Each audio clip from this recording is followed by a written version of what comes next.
How to fix SIM card no service in iPhone. If your iPhone says no service or no SIM, it means it's not detecting your SIM card or can't connect to your cellular network. So here's a step-by-step guide to fix it. First of all, start with the basic.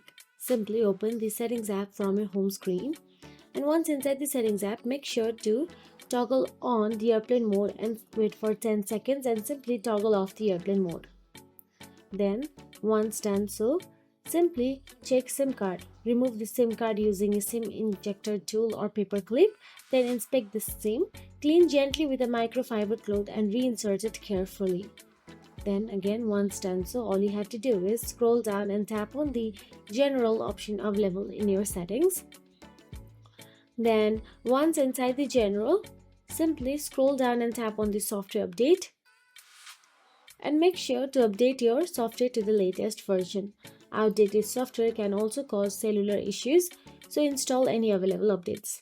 And once installed, go back to the general, scroll till the bottom and tap on the transfer or reset iPhone. Then all you have to do is tap on the reset, then tap on reset network settings. And that is it. If you found this video helpful, please like, share and subscribe our channel, and thank you so much for watching.